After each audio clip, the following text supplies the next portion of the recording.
Greetings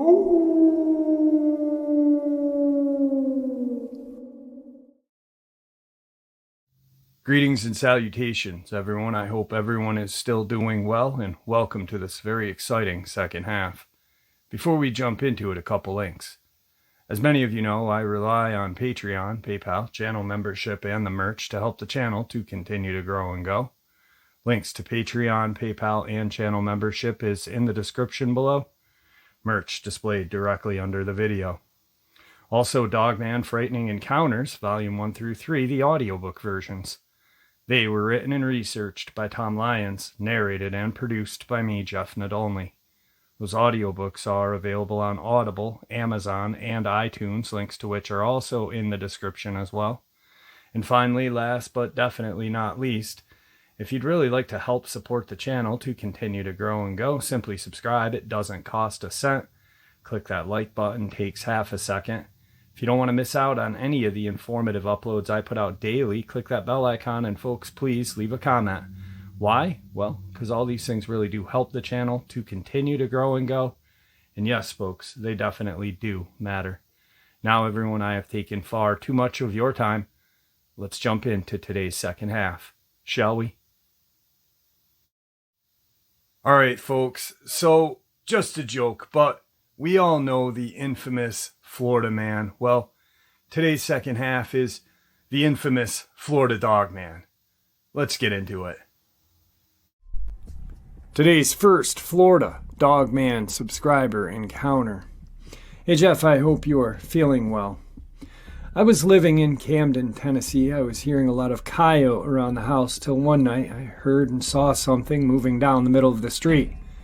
It sounded human howl and could have been. All I could say, it was walking on two legs, then went 20 miles to a friend's house for Thanksgiving.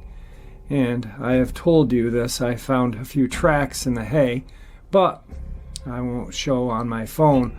All I can say is, put down your arm where your elbow is, was the ball mark, forearm on your hand, and if you curl your fingers were the toe marks.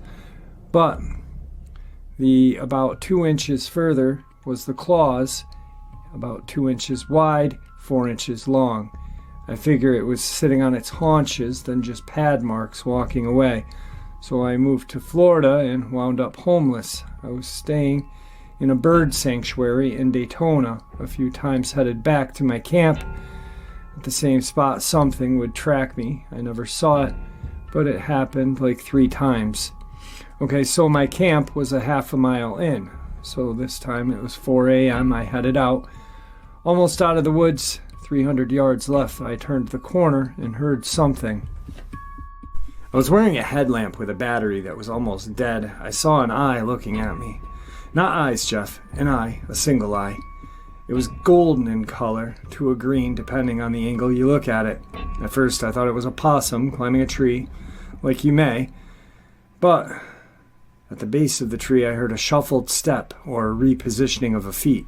I'm 5'7". What in Florida can look me in the eye? When I say look me in the eye, I mean eye to eye. It was at least 5'8". I was only 4 feet from it. When I stepped to it, the eye disappeared. I got the dark impression of a round head. I'm thinking Bigfoot? Now, I've been listening to many how-to hunts and Dogman encounters. Then I saw a wolf's head at the same height as the eye, about 4 inches further to the right. Ever see Wile E. Coyote looking around the corner, but he's moving his body in the opposite direction? That's the impression I got at this point. I backed up, turned, kept heading out of the woods, walking, not running. I'm thinking, whatever it is, stay there. I'm not messing with you. Don't mess with me. I get about 40 yards up the trail, and about 20 feet behind me, I hear a crack of a good-sized branch. Coincidence? I don't know. Now I'm on edge. I heard another crack the same distance, on the side the eye was at. At this point, I turn around and say, I'm 51 years old, too old to run. If you're coming, let's do this. Nothing. Something has been running with the coyotes right in the middle of Daytona Tech. It's Port Orange, but no one knows where it's at. 4 a.m. I wasn't stopping to ask if I could take a pic. I went back to the same spot next morning. The tree was only a sapling, about an inch around, so I think that leaves out a small critter. Oh, the eye was the size of a medium chicken egg. This was around June 10th, 2020. So since I've left Florida and went to Nevada, I was in Beatty, Nevada, closing up my mother's apartment as she went into living someone, as she's not able to stay by herself from a brain tumor operation. So anyway, 3 nights in a row, I went out on a porch to get boxes. This was between 3 and 3:30. All 3 nights, Jeff, I saw a fairy. Now, I know that's crazy, right? But I can tell you, it's a slime green to blue color. If you go on Pinterest and look at Janet Habbard drawing, it looked like that, wing-wise, but the wings were bigger. Now when it hovered, I saw the arms, head, and legs, but when it flew away, it looked like a cucumber, but with wings. And the motion of the wings beat up and down, but it also rippled like waves. I worked in that town, and bats all around there are only a couple of 3 inches long. This fairy was about 8 to 10 inches in body size. That was around the 24th of June. What's next, Jeff? A unicorn? A giant? I don't know, man. Anyway, if you want more details or questions, you can give me a holler. Today's second subscriber encounter. This encounter took place in Florida, Palm Bay to be exact. We moved out there when I was 9 with my mom, my older brother 18, my sister 17, because our grandmother was sick and my mother wanted to be close to her. So we ended up moving right next door to her. My second oldest stayed with our father back in Massachusetts.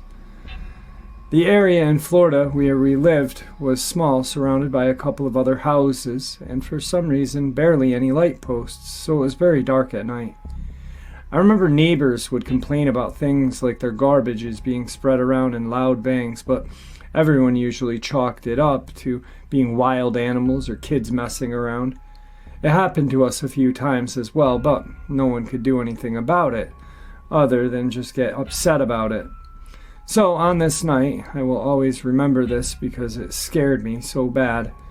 There was a storm coming, so my mom chose to stay home, just so we would all stay together. It was getting late. We had just finished eating.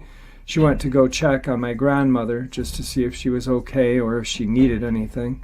So we waited for my mom to get back because we wanted to watch a movie together before going to bed.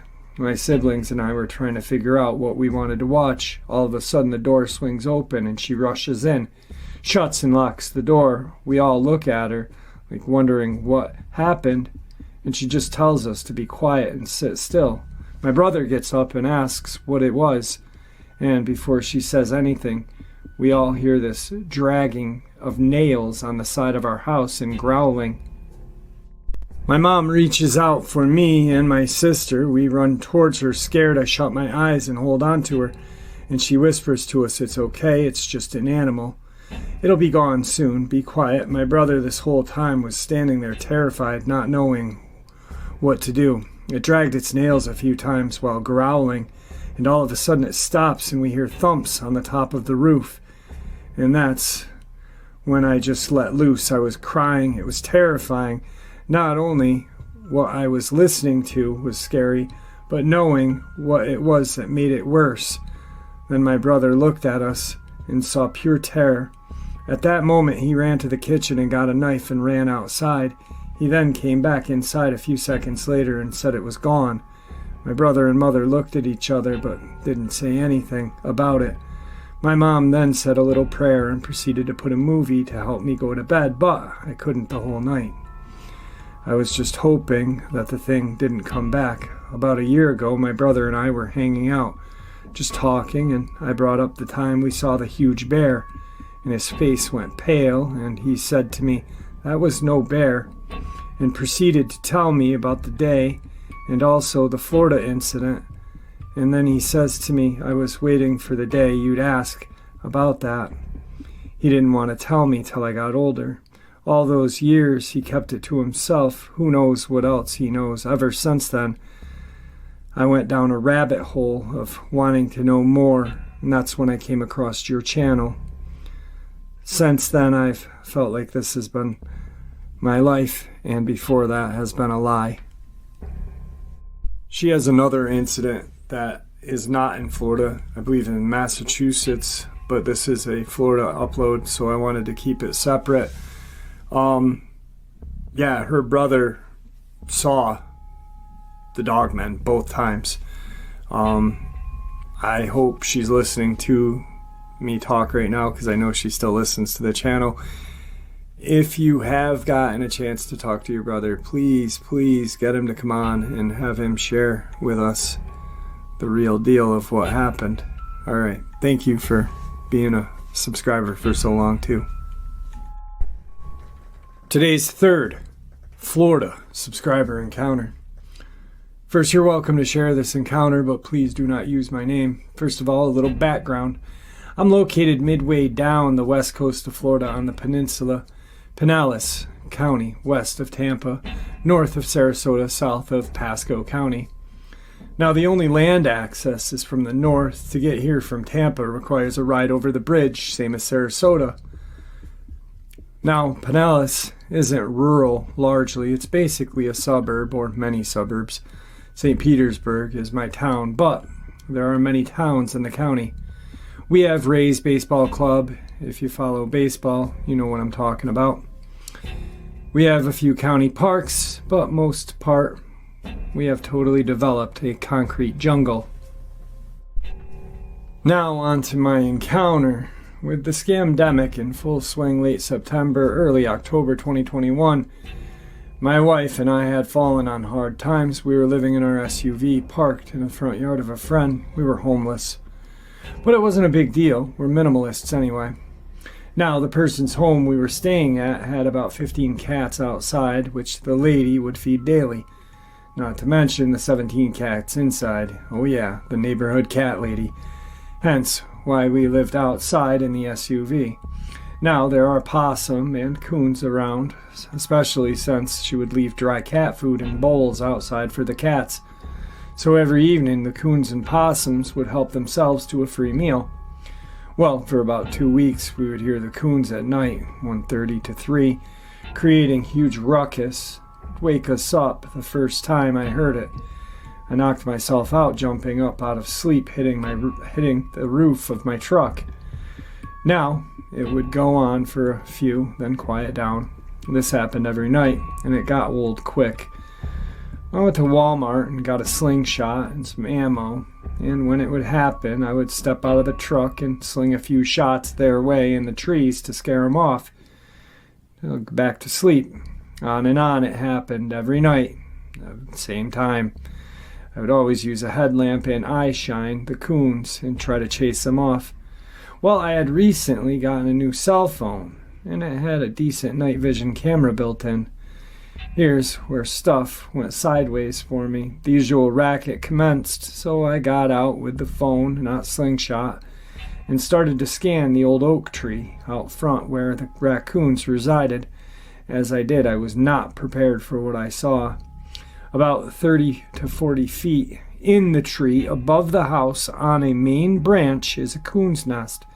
As I aimed my phone, I could see eye shine.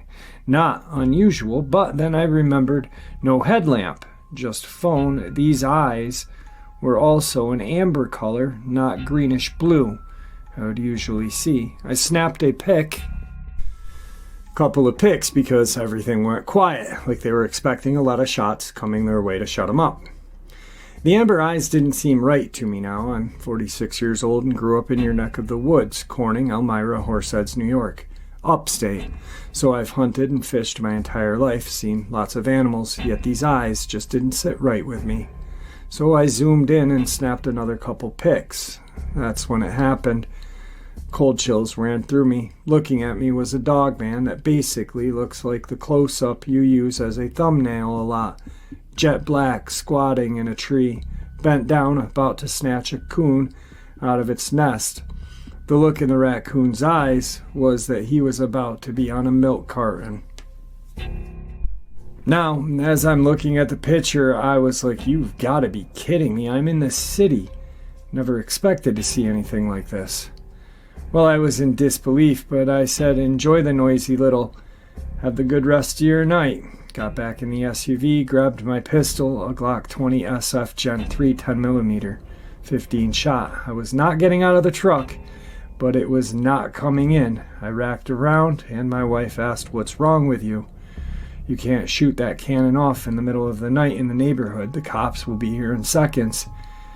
I shakingly just handed her my phone with the picture. Her eyes got as big as golf balls and reached down and grabbed my Smith & Wesson MP40 shield. We sat there in utter silence. Jeff, I've always believed in cryptids, but never expected to see one in the suburbs of St. Petersburg, Florida. Now, it never showed any aggression toward me, nor did it bother our SUV, but I was ready. Now I can give you more details if you wish to contact me, but I wish to remain anonymous for the time being. Now, I've got this guy's phone number, and I forgot to contact him about sending me the pictures. I'd really like to see them, and hopefully, if I do get in contact with him, he will send the pics and agree to do an interview with those pics in the background. Let's keep our fingers crossed. Today's final Florida subscriber Dogman encounter. Hey Jeff, I enjoy your channel quite a bit. I live in Melbourne, Florida. Well, it's mostly town. There are a lot of wooded areas, and the St. Johns River is right there. I'll give you my 2 encounters. I used to be a heavy pot smoker, hence the request for anonymity. I just don't want or need anyone in my life knowing this. Anyway, my first encounter. When I was 17, maybe 18 years old, a friend and I drove out to a patch of woods with a small lake to smoke one. I had backed my pickup into a spot between some trees, just so I could pull straight out when we left. We're sitting in the truck, smoking one, listening to some music and stuff, when we heard what sounded like sticks and branches cracking and breaking, coming from in front of the truck. I turned my headlights on and illuminated this huge Dogman standing 20 feet in front of us. It was just standing there facing us head on. It had to be 7 to 8 feet tall, brown in color, with yellowish amber-colored eyes. Needless to say, I freaked out, started the truck, and peeled out of there as fast as I could, which just so happened to take us right past the Dogman. To its left.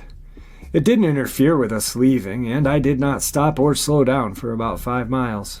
That was back in 99 or 2000. I have spoken to the friend about it recently, and he remembers it the same as I do. My second encounter was 2003, maybe 2005. I was at my then girlfriend's house, now in-laws. They lived on the edge of town in Palm Bay, Florida. Theirs was the only house on the street, with the rest being wooded lots. I was standing out on the front porch, leaning back against the house, smoking a joint. I was facing right, with the road and driveway to my left and the porch light on my right, shining out into the yard on my left, standing there, smoking, when a Dogman comes out of nowhere from my left and walks right up to me. To be fair, it was 5 feet from me before I noticed it. I just stood there, soiling my pants. This one was not bigger than the first one I saw, only about 6 to 7 feet, lighter in color. I don't remember the eye color. It held its hand out like it wanted some. Not knowing what to do, I handed it its joint. It took the joint and hid it, handed it back, and then kept walking the direction I was facing, exhaling as it walked. I immediately went inside and refused to go back outside until the next morning. Their house is only 3 miles from the first sighting as the crow flies. That's it, nothing harrowing or anything. And you can take that knowledge that yes, I was stoned, and dismiss me. But I know what I saw, and pot does not make you see stuff. Dull your senses, sure, but not hallucinate Dogmen. You may do whatever you want with these encounters. If anything, please keep my anonymity. Obviously, this is my actual email. All right, guys. Don't know how to take that. I wasn't there, and a subscriber sent it to me. I'm sharing subscriber encounters. Like I said, I don't know how to take it. I've had my share time with the devil's lettuce, and I've never seen a Dogman take a jibby from me.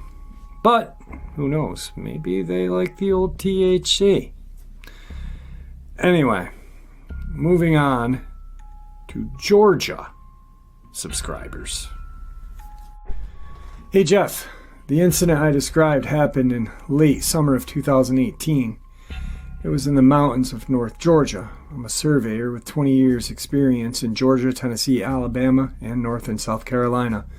So as you can imagine, I'm extremely comfortable in the woods as I spend so much time outdoors, most of the time being very far back in the woods. On the day it happened, I was surveying a piece of property around a small Corps of Engineers lake bordering a large tract of national forest land. I was operating a robotic survey total station transit, which means you do not need a partner to run a survey crew, and instead of having 2 or 3 people on a crew, you generally work alone. The property was fairly large, approximately 500 acres, made up of mostly steep mountains and howls covering the dense mountain laurel. I had just finished cutting the traverse along the property line, running to the top of the ridge roughly 350 to 400 feet away from my machete, or with my machete, Traverse lines are typically 5 feet wide and cut as close to the ground as possible to ensure a line of sight for an instrument. I had just walked back down the slope to get ready to traverse to the top of the ridge when I noticed someone or something hairy, wearing a hat, slowly walking across the opening that I had just made a few minutes earlier. At the time, I thought someone must be walking or hiking top of the ridge, as it's not uncommon to see people from time to time. But then I realized it was way too hot to be wearing a large, shaggy brown jacket, as it was in the high 90s. At this point, I took out my headphones and started paying closer attention to the situation. I walked to the top of the ridge to see what was going on and noticed disturbed vegetation leading in the direction I saw it walk. Thinking harder about what had just happened, I realized that the lower limb on the tree I saw walking behind as it went out of sight was right at 6 feet tall. And what I originally thought to be a hat was most likely pointed ears. I could hear something moving in the distance coming from the area it walked to, so I decided to start making a 45-minute walk to the truck. I could hear movement on the ridge during my walk back, but I didn't think it was moving in reaction to me necessarily, although I wasn't willing to wait around and find out. I made it to the truck, and since then I've only told 2 people about my experience. That's pretty much as far as the encounter goes. I know it was not a bear, as it's been around them my whole life and seen them all the time. I've definitely been in deep woods, on several occasions experienced all sounds and sights of life just disappear at the drop of a hat. Thank you for letting me tell you about my experience, and I hope it helps someone else understand that they are not alone in theirs. Surveyor. Today's second Georgia Dogman encounter. Little about myself. I'm 51 years old and a U.S. Navy veteran of 10 years active, 3 years reserve, 2 years merchant marine, 4 military Sea Lift Command. I grew up outside of Talking Rock, Georgia, on the family farm of 300 acres. 32 acres was farmland with a creek running through it, in the middle of it. We were surrounded by steep hills, ridges, and valleys. The house was about 10 yards off a dirt road that sat on a hill. This encounter happened in the late 70s. I was around 8 or 9 years old. It was late one night, and my bedroom window faced the front yard and dirt road. I was awakened in the middle of the night by a deep, guttural growl outside of my bedroom window. It scared me because it woke me up from a deep sleep, and I had never heard a deep growl that literally caused me to gasp for air. I turned on the light and ran to my mom and dad's room across the hall and told Dad something big was growling in the front yard next to my window. He said it was probably an old wild dog or something and go back to bed. I thought to myself, how could a sound like that come from a domestic type dog? It was too small to make a growl like that. But after the night, I never heard it again. I do recall many occasions of being in the woods around the house and felt like I was being watched. I never through the years put much thought into that night, just wrote it off as an old wild dog. Jeff, thank you for providing such a great platform for these encounters. Today's third Georgia Dogman subscriber encounter. Hey Jeff, my encounter happened around 3 or 4 years ago. At the time, I lived between Homerville and Cogdell, Georgia. My wife and I were on our way to Waycross to do some shopping. We would usually go there by way of Highway 122, as we did this time. This stretch of 122 is over 20 miles of pines everywhere you look. There are some bar pits, ponds along the way. Houses are few and far between. We started our little trip early, just after sunrise. As we were approaching a curve, I noticed skid marks from a diesel, semi, or large dump truck. They appeared to be fresh. Then I noticed debris, large and small pieces of this vehicle all over the road and on both sides of the road, including a badly mangled up bumper. The next thing that got my attention was a huge black mass lying in the ditch on the right side of the road. As I was taking all of this in, I slowed from 55 to 25. The closer I got to this black mass, the more detailed my observation of it. I got a much better look at it than I wish I had. It was a bit twisted. Its wolf-like head was faced up and slightly away from me, with its mouth opened and its chest towards me. Both its huge, bulky arms were bent at the elbow, with its hand slightly curled towards its chest. One of its legs was stretched out into the ditch, and its foot appeared to be digitigrated. I couldn't see the other leg. It was hairy all over. Its hair was longer around the neck and shoulders, and was much shorter on the chest and abdomen area.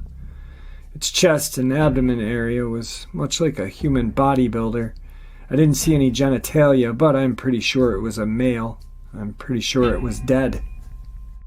The instant I realized my eyes were not playing tricks on me, I floored the gas pedal. Neither my wife nor me spoke a word of it for 5 minutes. I broke the silence by asking my wife if she saw the thing in the ditch. She said, yeah. I asked her what she thought it was. She said, werewolf? I told her I think so too. At that time, neither of us had heard of a dogman. I found out about dogman when I started researching and trying to make sense of what I saw. That's my dogman experience. Not very exciting, but more horrifying enough to do a show on. Bet your butt it isn't, buddy. You know, I hear that all the time. My dogman encounter wasn't that great. Well, I said it and I'll say it again. You seen a dogman or you see a Bigfoot, regardless if it's not chasing you or doing something to you or doing this or doing that, you saw something that we are told doesn't exist. So any encounter is important because the simple fact that one other person saw it, two, no matter how small it may be, there may be a detail that we catch different from another one that may give us more information about these things.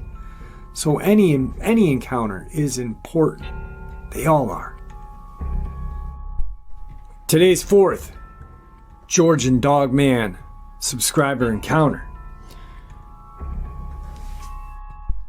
As an elementary school student in 1971, I saw The Legend of Boggy Creek, and it really hit home. I later read Peter Bryan's little paperback book, The North Georgia Mountains. Especially the Appalachians are rich with legends and strange stories of boogers. Parents and adults would say, don't be out at night, that's when the booger bears come out. Or, don't go there, the boogers will get you. Problem was, nobody would ever tell you what a booger was, or how it looked, so we thought it was only a scary story.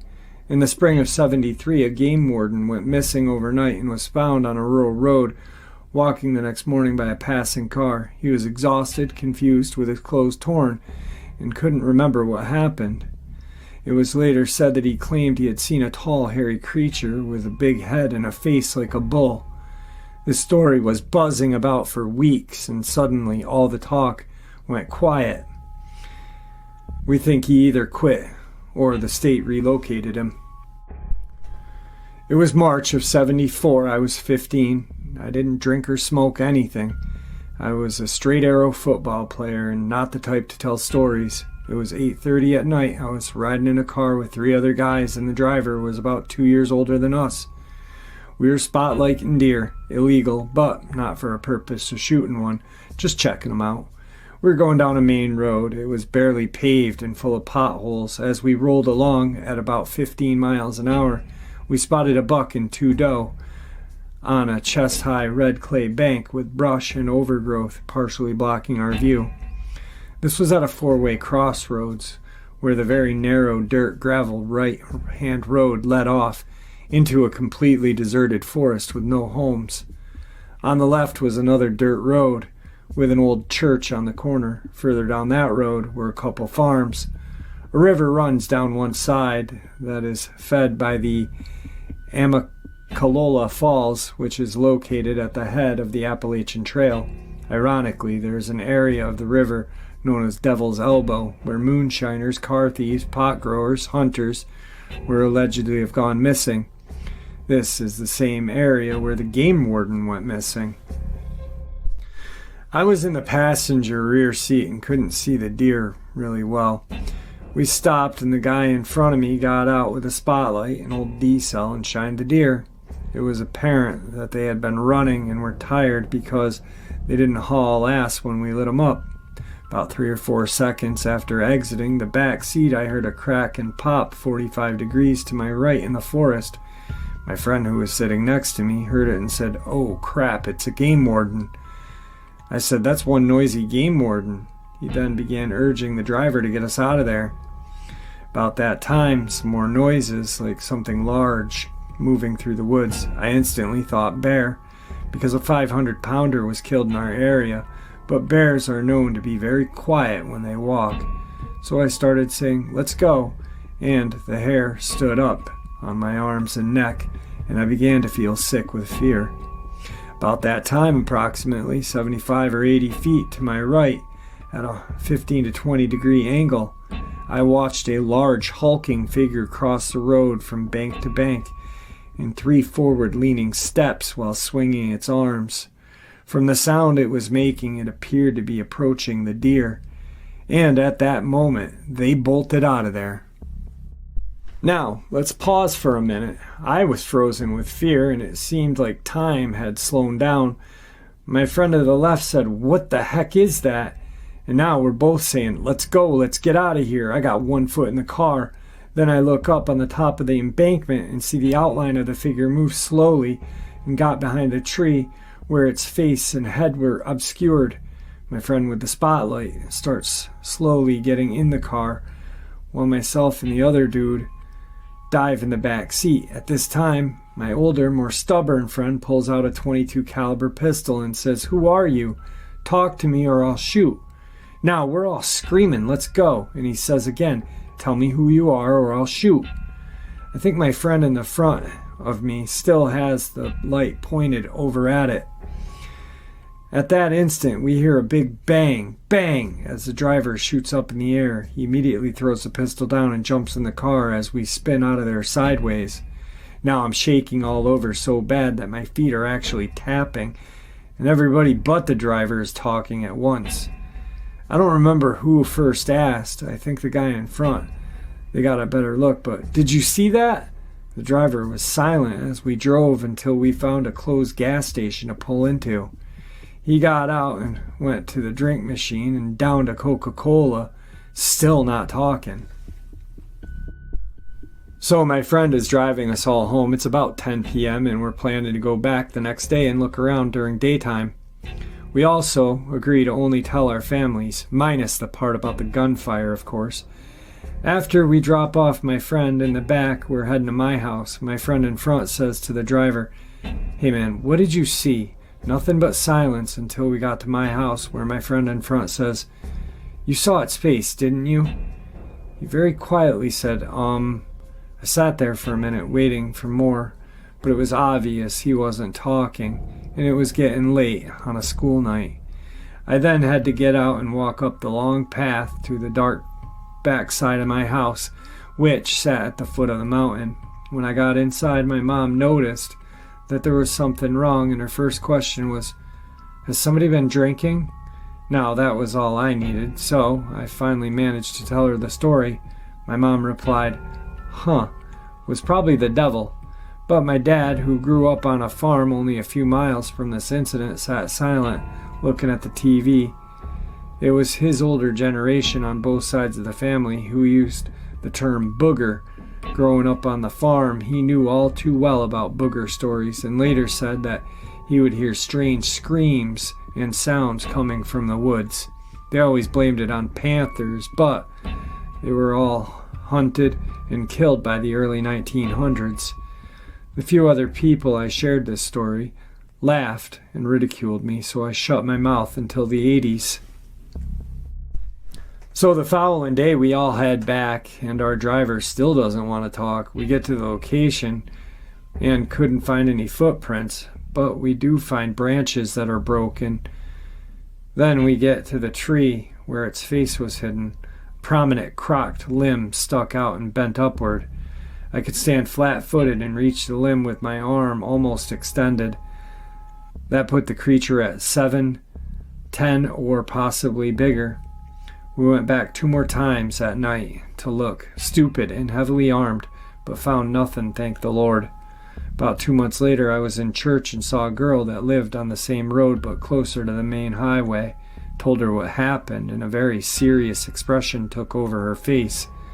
She informed me that it had run across the road in front of her one night while coming home from a football game. She also said that her uncle saw it coming out of his chicken house a year prior.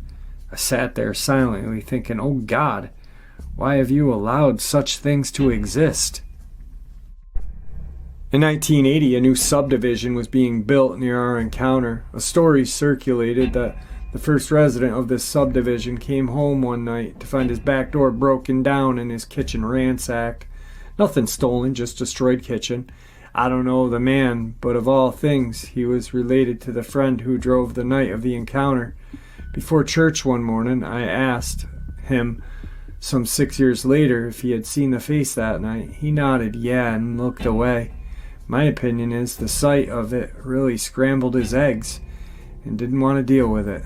As far as I know, nothing ever came of the vandalized home incident, as the story died quickly, just like the game warden story. For some reason, I told my dad a story. A very peculiar aunt told me at the age of 5 or 6.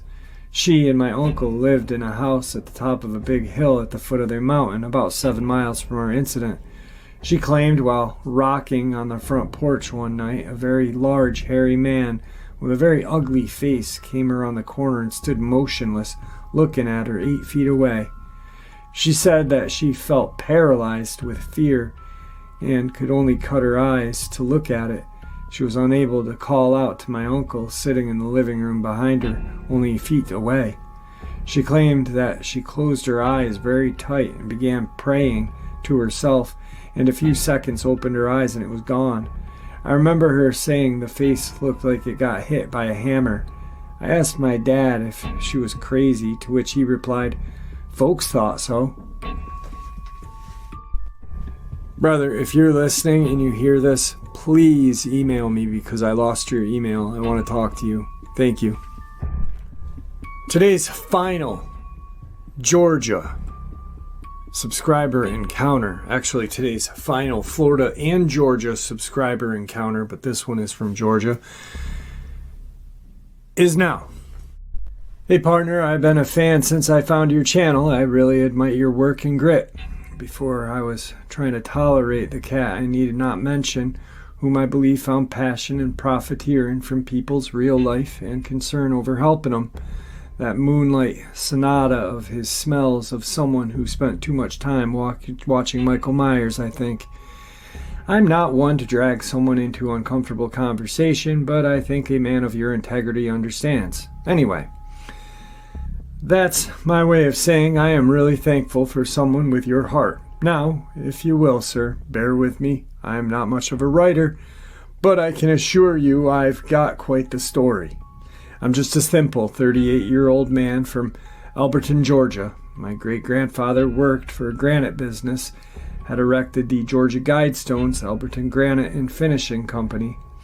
His name was Charles Erskine Man, a journeyman sandblaster in the granite business. My mom argues that he did all the sandblasting work on the Guidestone monuments, but I know that to be untrue due to the documentation that a fella named Charlie Clamp, the work, and me personally. It satisfies me knowing that. My point is, Elberton County, Georgia, is a place all of its own. I see UFOs on a nightly. I've even developed somewhat of a relationship with them. I know them and they know me to say the least. This all really kicked in overdrive early 2016. One morning, upon dawn, I heard unusual movement into the flank around my home, practically surrounded by woods, so I decided to throw a heavy stone in the area which I heard this. And no doubt I nailed something inhuman. Immediately this thing starts barking at me. Funny thing is, it sounds like a small dog. Now mind you, I seen the height of which I threw the stone upon impact, which is minimal 8 feet from the ground. Immediately I felt intimidated and started hollering back at the throwing more stones. Suddenly this thing bolts to another location to bark at me, and there is no way possible a human or any animal anywhere on earth could move that fast through dense woods. No way. The span of a football field in 2 seconds is what this thing done. It never showed itself to me. This went on for a good 4 minutes until it stopped. The time being is, later that week I was up late putting a water pump on my truck. It was cold and late. I'm tired from working all day. My dog of 15 years, Dat, was outside with me. Now, my truck is facing the same wooded area upon where I threw the stone. After an hour or so, I hear extended scream. It sounds like an amateur human mimicking a coyote's long yelp, but as it ends the yelp, it hoots like a barn owl. Now when I say it was loud, I mean it was loud, and I felt it in my very being that it was directed towards me. I was tired to fight back, and Dat had already went inside the house before me upon hearing this, and anxious as he is for adventure, that told me I shouldn't be so anxious either to mess with it. Time goes on, I hear things on my roof at night, growls, very strange cackling dog yelps, trees being thrown around like toys, the list goes on. I got a reason to think I'm actually being protected by a couple of Dogman as well, but that's another story. And I must add, in the past 2 years, my best friend, the dog Dat, was found ripped apart. He was a good old dog and didn't deserve that. I know what a coyote, bobcat, fox, and any other animal behave and sound like, Jeffrey. This is no ordinary occurrence. I'll write you again. This is that second email he sends me. I figured I'd send you the rest of my encounter.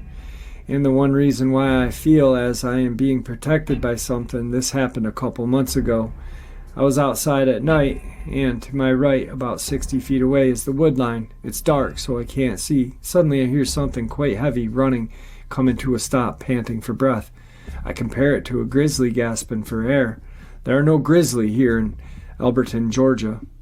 But whatever this is was no man or common beast of the fields. Immediately I remember my dog of 15 years and his unfair end he met being ripped to shreds. You ever see the Van Damme movie, Double Impact? Well, there's a part where Van Damme faces Bolo Yang in the factory type area where Bolo is tossing 55-gallon cans at Van Damme. At the start of the fight, he uses sign language to indicate you and I are going round to round till the death. Well, I did the same thing toward the noise I heard. Then I did a second gesture indicating you are going your way, I go mine. Of course, I know I've got no chance against these mysteries, But immediately after this gesture of peace, I heard them scurry away to the distance and stop. Two distinct, haunting, eerie yet howls rang out. I could distinguish one male, one female. I feel as though no one believes me sometime, and I even still find myself questioning my own sanity. But I'm no liar and I'm not crazy. I'm not hallucinating. This has truly happened. I felt sadness coming from these mournful howls I heard. I could speculate on the end to why, but I felt moreover as if they weren't in any way a threat. And they were not the same entity I've been harassed by for years now. I used to enjoy spending time in the flanks and woods, but I can't anymore. I immediately know when they're around, and they are never far. There was a time in this where I went on a couple of monster hunts with holy relics from Jerusalem I have from a pilgrimage my great-grandmother went on in January of '83. Being a metal worker, I even invented my own alloy chain whip with a cross welded to the tip, blessed in holy water. But I've lost these things since I've grown older and wiser to the strength of them. Jeffrey, you wouldn't believe this, but I've seen things going on at night in space I know is nefarious towards men. I've seen satanic rituals in broad daylight with the use of chemtrails. If you have a welding helmet, you can see much around the sun at certain times of the year. I've seen the all-seeing eye in its pyramid and much more. In my personal research, I've learned that stories are told and retold in the clouds. In the book of Enoch, it tells of a specific angel whom teaches a forbidden art of cloud reading. Anyway, that's a whole different concept from cryptids, but I can assure you it's relative. Well, anyway, I just figured I'd send you another message. God only knows what kind of BS liars and frauds you deal with in your work, but I can assure you I'm not one. I know the price of even the most simple lie told, and believe me, I've paid for my share of them. Anyway, take care and God bless. All right, folks, that was today's second half. I hope you enjoyed the Florida Dogman experiences as much as I enjoyed sharing them with you.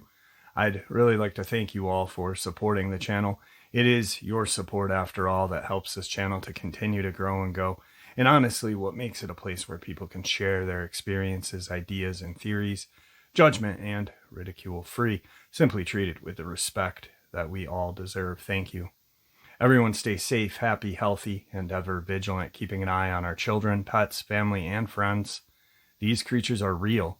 They are out there and they're dangerous. Share this information with those you love and care about, and it may just help save their lives someday. Until next time, never stop asking questions, never stop searching for answers, and God bless.